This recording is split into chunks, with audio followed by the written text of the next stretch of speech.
Il y a quelques jours, j'ai fait un tirage de cartes au sujet de la santé mentale de l'homme qui préside à la destinée du pays de l'oncle Sam.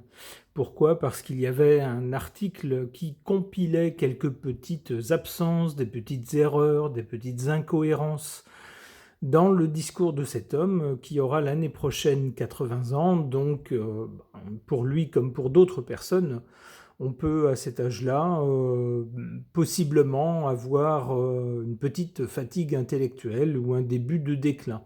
C'était la raison du tirage de cartes à son sujet.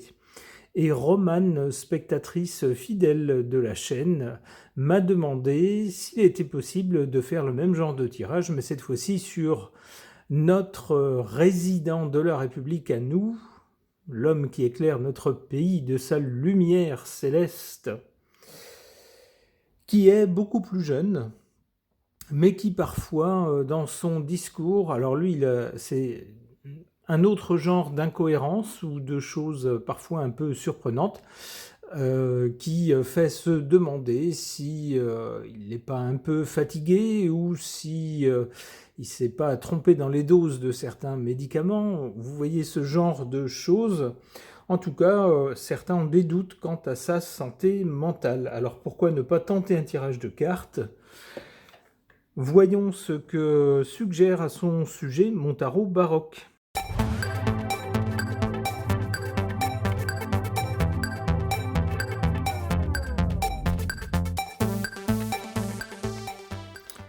Alors, qu'est-ce que ces cartes peuvent suggérer concernant la santé mentale de celui qui nous gouverne? Eh bien, la première carte, elle n'est pas du tout bonne le concernant, puisqu'on a la carte du diable qui peut suggérer un pacte avec le diable, si vous voulez. C'est-à-dire, je fais quelque chose pour... comment dire? Je veux obtenir quelque chose et en échange, je dois donner quelque chose. Sauf que le pacte avec le diable, au moment de payer, on se rend compte souvent que le prix à payer est bien au-delà de ce qu'on imaginait et on regrette amèrement d'avoir conclu le pacte. Alors, quel genre de pacte pourrait-il s'agir, puisque le tirage est au sujet de sa santé mentale? Puisque le diable nous parle aussi de choses pas très honnêtes, de choses un peu rock'n'roll, mais pas dans le bon sens du terme, il pourrait s'agir, par exemple, alors c'est juste une supposition, de substances illicites. Pour tenir le coup, pour avoir l'esprit très vif, alors évidemment, ça donne un coup de fouet, un coup de boost, mais le problème, c'est que ça crée une addiction, et puis qu'il en faut toujours plus. Et puis, c'est comme si toute l'énergie, tout l'afflux d'énergie, et puis de lucidité, de conscience, de tout ce que vous voulez, qui arrive avec ces substances, eh ben, ça crame un peu les neurones, ça finit par cramer les neurones sur la longueur. Donc c'est ce que me suggère cette carte-là. S'il fallait la mettre en rapport avec la santé mentale, ça serait un pacte fait avec le diable. Le diable qui propose quelque chose de séduisant pour être au top, pour être imbattable, pour être jamais fatigué, pour avoir tout le temps un cerveau qui tourne à 100 à l'heure, à 200 à l'heure, grâce à des substances, à certaines substances par exemple. Alors effectivement, la promesse est tenue, ça fonctionne, mais le problème c'est qu'il en faut toujours plus, qu'on devient dépendant et puis que ça crame ce qu'il y a dans la tête petit à petit. Et malheureusement, le résultat c'est quoi pour le présent? Alors ça, c'est une carte qui est plutôt du côté du passé. Ça voudrait nous dire que si cette supposition est exacte, s'il y a eu ce genre de pacte avec le diable, via certaines substances pour être toujours au top, pour être toujours à fond, pour ne jamais être fatigué, ça date pas d'hier, c'est quelque chose qui date d'il y a quelques temps déjà, voire quelques années. Et puis le résultat de ça, c'est quoi au présent? Eh bien avec le pendu, on voit c'est quelqu'un qui a les points ici qui sont liés. C'est le principe d'une addiction. C'est-à-dire que Là, si on reste dans notre scénario, s'il arrête tout de suite, eh ben ça aura des effets très sévères. Des effets de manque d'abord, et puis ça risque d'entraîner une espèce de vieillissement accéléré ou quelque chose comme ça. Donc il se retrouve pris là-dedans sans pouvoir rien y faire, en tout cas tant qu'il est à ce poste-là. Ça paraît compliqué de s'en sortir. Donc il se trouve dans une position où il n'a pas le choix. Il s'est embarqué dans quelque chose où il est obligé de continuer. Du côté de l'avenir ou du résultat, avec la justice, alors la justice peut nous parler de procès ou de choses qui vont sortir et qui pourraient lui valoir des remontrances de la part de la justice. Alors tant qu'il est à son poste, ma foi, il ne risque pas d'être poursuivi. Il faudrait vraiment que ce soit quelque chose d'extraordinaire. Et encore, il est protégé par une certaine immunité. Mais ce que je vois également sur cette carte de la justice, c'est cette balance. La justice se doit d'être juste, et c'est pour ça qu'on lorsqu'on la dessine ou qu'on la représente, on la représente toujours avec une balance.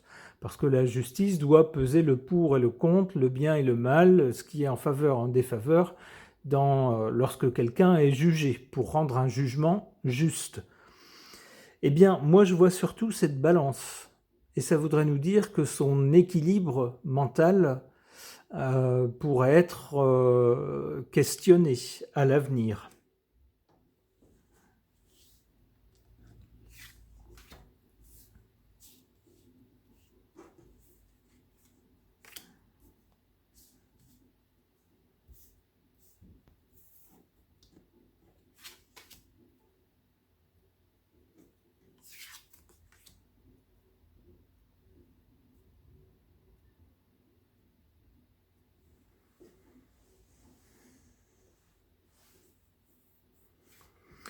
Alors, qu'est-ce qui lui serait favorable ou qu'est-ce qui serait favorable à son état mental?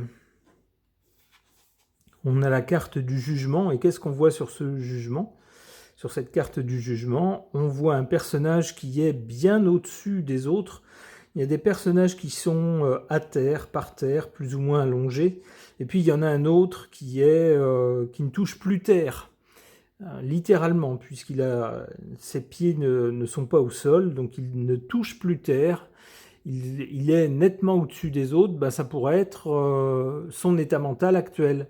C'est-à-dire que depuis que je suis à ce poste, je suis plus comme vous, je suis un être à part, et puis dans sa tête, il touche plus terre. Et puis il fait des annonces. Régulièrement, il nous annonce toutes sortes de choses. Alors, il y a la moitié des choses qui sont irréalisables, et puis l'autre moitié qui surprennent.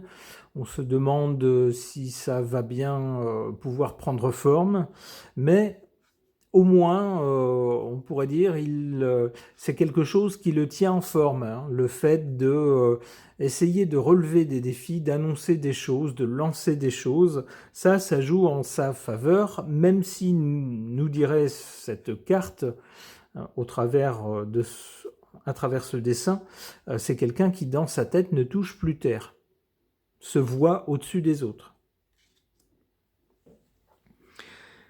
Et en carte défavorable contre lui, au sujet de son état mental, avec la papesse, alors là, c'est pas beau du tout. Ça voudrait nous dire qu'il y a des choses qu'on ne sait pas concernant son état mental. Alors vous savez ce que c'est, lorsqu'on a des choses qui nous mettent en valeur, on n'a pas de scrupule à les dire. On va même aller gentiment les dire à tout le monde, même si on nous a rien demandé. Mais lorsqu'il y a des choses dont on n'est pas très fier ou qui ne nous mettent pas en valeur, on n'est pas pressé de les révéler. Ça serait ça dans ce cas. Ça serait exactement ce cas-là avec la papesse. Ça serait des choses concernant son état mental qu'il ne serait pas pressé de révéler au grand public. Alors la carte de la papesse nous parle aussi de gens qui savent, de personnes qui savent des choses, mais qui ne les disent pas. en tout cas pour l'instant. Alors c'est pas très bon pour lui parce que ça crée un stress supplémentaire. S'il y a de vilains petits secrets concernant son état mental qu'il n'a pas envie de voir sortir, ça crée un stress supplémentaire s'il y a des gens qui savent. On ne sait jamais, lui doit toujours se demander, pourvu que ça ne soit pas révélé. Qu'est-ce que je peux faire pour que ça ne soit pas révélé, vous voyez ?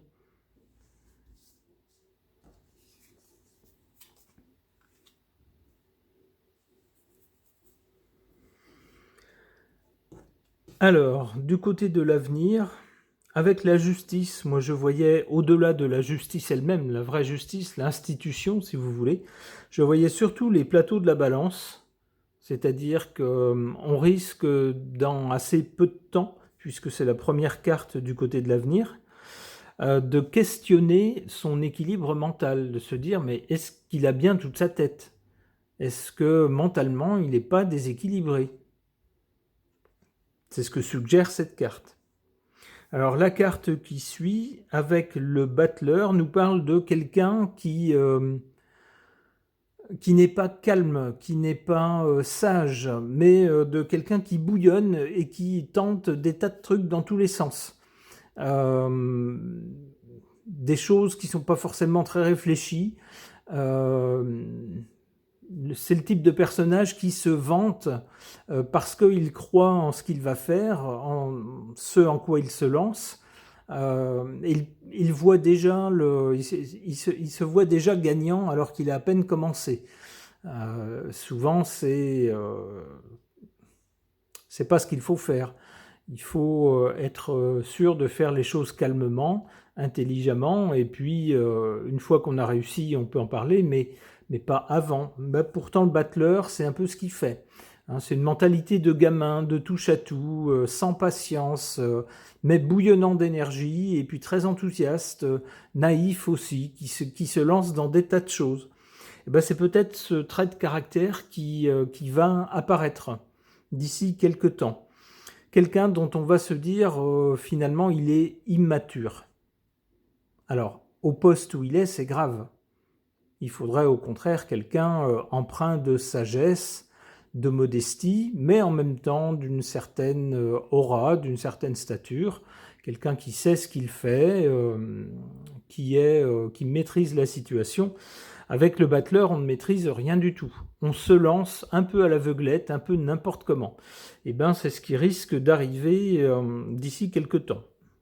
Et on risque de le voir sous ces traits-là.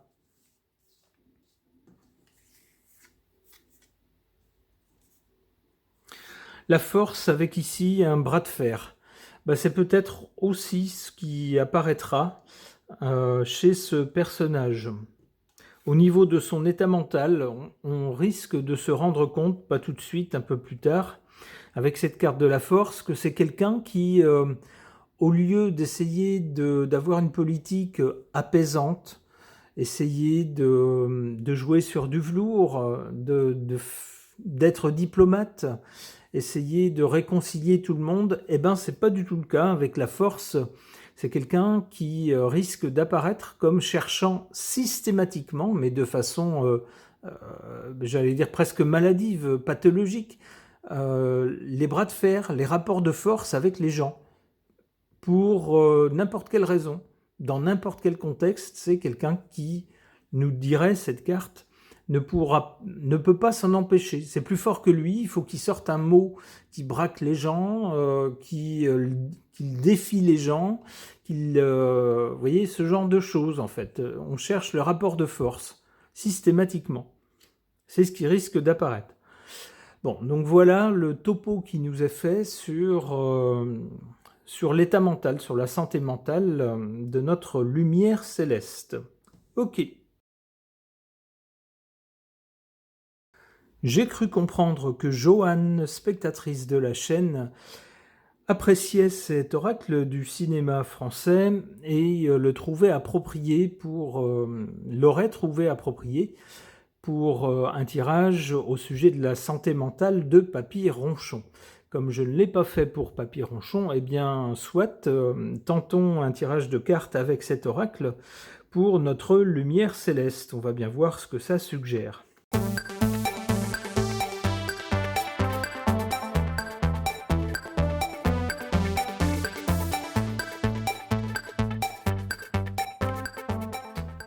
Eh bien, on a des cartes que je trouve assez parlantes. Alors, merci Johan, effectivement, c'était une bonne idée de suggérer ce jeu pour un tirage sur la santé mentale.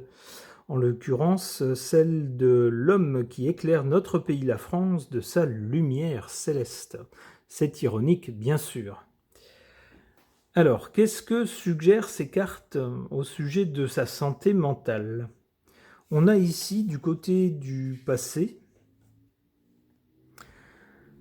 le film Angélique Marquise des Anges, c'est-à-dire que c'est quelqu'un qui aurait peut-être vu le poste qu'il allait conquérir ou pour lequel il a été élu comme un poste où il allait crever l'écran et puis on allait voir ce qu'on allait voir, il y aurait plein d'aventures, il allait pouvoir faire plein de choses, il allait se passer plein de choses.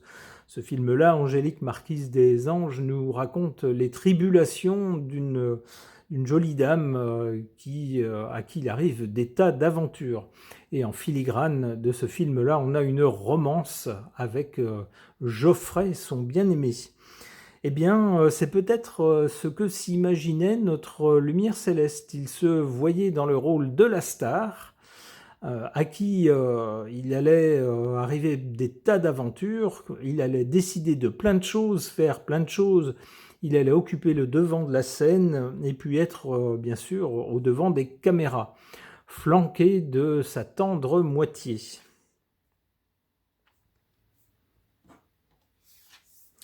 Pour le présent, on a cette carte du film Harry, un ami qui vous veut du bien. Je ne sais pas si vous avez vu ce film. On a un couple, ma foi, assez classique, assez banal, un couple de son temps, qui voit débouler dans sa vie un autre couple, des gens a priori très sympathiques, dont la moitié masculine s'appelle Harry. Et puis, ces gens, alors sans vraiment s'imposer, ont tendance quand même à être assez présents, de plus en plus présents dans la vie du premier couple, jusqu'à ce qu'on comprenne par de petits indices assez ténus, puis de plus en plus évidents, que le monsieur du couple numéro 2 n'a pas de bonnes intentions. Mais alors, pas du tout. Donc voilà, Harry, un ami qui vous veut du bien. Ça traduirait l'état d'esprit de celui qui nous gouverne, c'est-à-dire celui qui se présente comme un ami, comme celui qui va tout faire pour nous aider, et puis qui, s'il fait des choses sans nous demander notre avis, c'est pour notre bien, bien sûr. Comment peut-on penser que ça serait contre nous ? Mais en réalité, nous dit ce film, il faut s'en méfier comme de la peste et ne surtout jamais le laisser entrer dans notre vie. C'est trop tard, il nous préside. En tout cas, cette carte nous parle bien de quelqu'un qui n'a pas forcément très bon fond, ni de très bonnes intentions. Et puis, qu'est-ce qu'on a également ? La folie des grandeurs. Alors, je ne sais pas si vous avez vu ce film, c'était un film plutôt marrant, c'était fait pour être humoristique, mais on y voyait effectivement des gens poursuivant la richesse, obsédés par la richesse et par leur rang, leur statut social, à tel point que ça en devenait ridicule, ça en devenait un objet de moquerie. Eh bien, ça caractériserait, si j'en crois les cartes, notre lumière céleste. Ma foi, je ne dirais pas le contraire.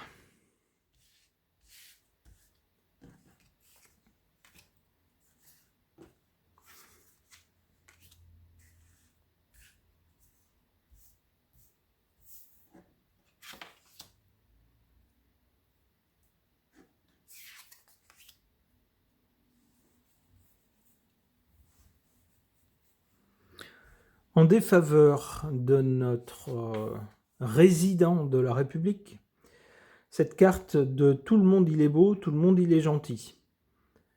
Évidemment, c'est une affirmation qui ne colle pas à la réalité.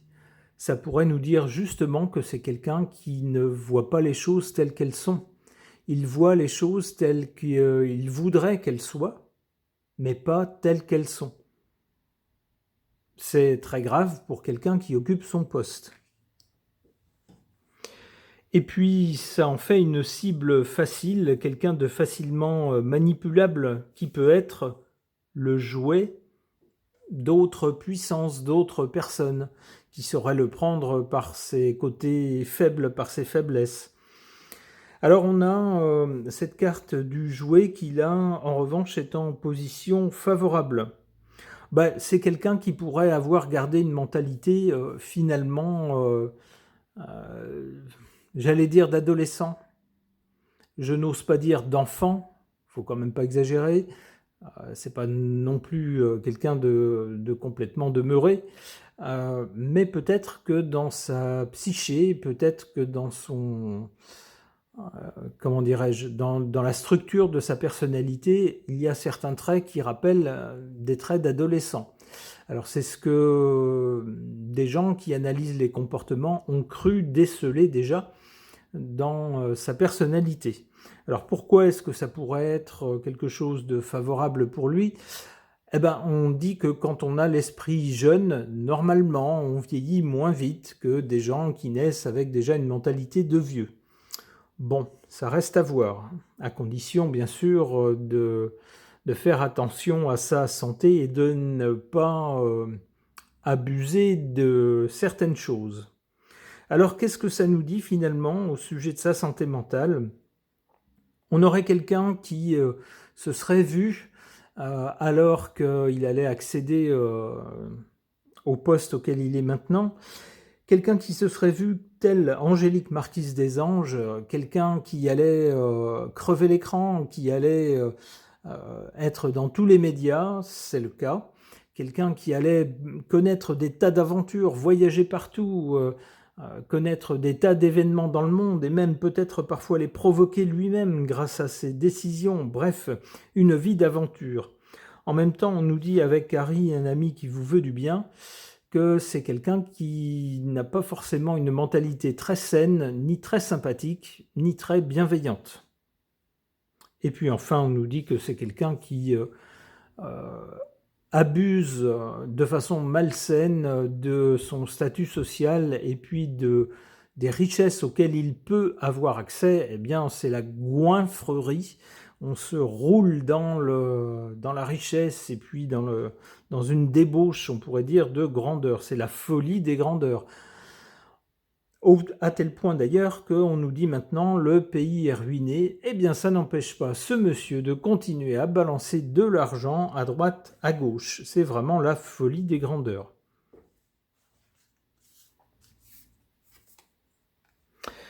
Eh bien voilà ce qui arrive lorsque on ne veut pas être raisonnable. Ça ne peut durer qu'un temps. Voilà ce qui arrive ensuite, tempête.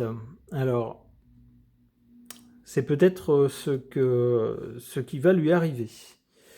Ok, ce tirage est maintenant terminé. Merci de l'avoir suivi.